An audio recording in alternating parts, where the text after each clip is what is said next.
Bob Costas on Sunday night during his halftime commentary of the Eagles-Cowboys game certainly surprised me. I suspect surprised a lot of people because he came out to talk like Cenk. He came out strong.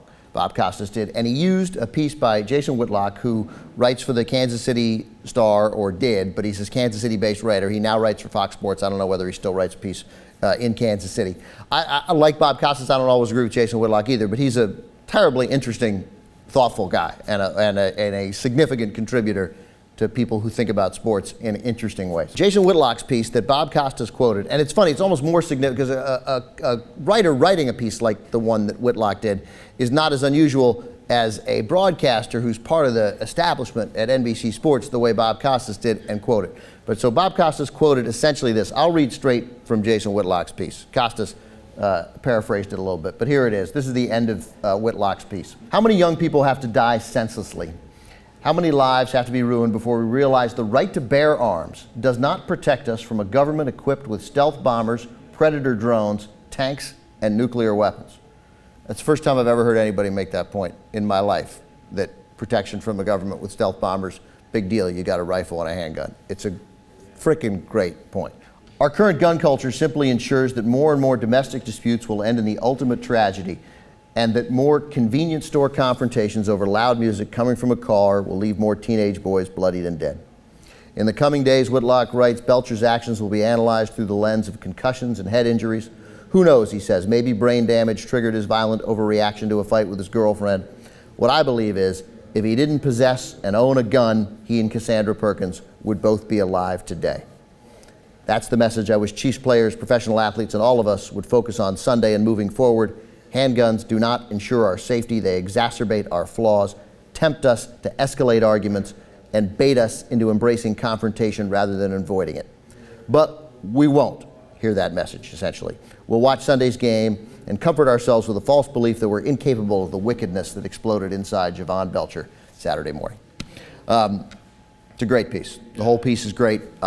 Those are terrific points. And what I immediately thought when I heard Costas do it, and then I read the piece and then tweeted, was that Bob Costas, quoting Jason Whitlock, in 90 seconds said more about the dangers of our gun culture than any presidential candidate did in 2012 in, I don't know, 50 debates and 1,000 news conferences. It was not an issue that we talked about.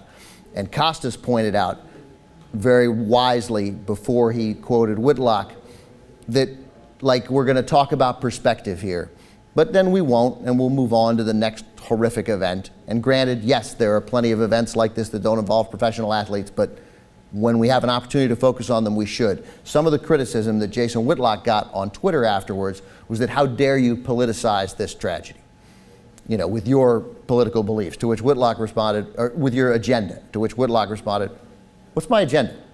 Like, what, how do you know, what's my agenda? And and of course it's the right point. When are we allowed to talk about this? When do we get to talk about guns? When is it fair to talk about guns in this country? Because I got news for you, there's always a tragedy. Anyway, very bold piece by Jason Whitlock. He's a really, again, there are people who make the idea of sports writing and sports commentary and punditry better. Jason Whitlock is one, and great for Bob Costas for quoting it, which had to be something that did not please people at NBC, because it is a third rail issue. It is an issue which gets people explode. And there's no question, after Bob Costas' talk, people will hate it, right? A lot are. Yeah. Probably, yeah. I don't always, like you said, I don't always agree with Jason Whitlock. I think sometimes there's some articles that he puts out that I literally roll my eyes and say, like, what the fuck? Like, what is he writing? But this is dead on, spot on. And again, even when he, like I said, even if you don't agree, I feel like he's thoughtful. Yeah. He's thoughtful. He's not reactionary. He's not silly. He put a lot into this. Yeah. I mean, he really did. Good for Jason Whitlock. Good for Bob Costas.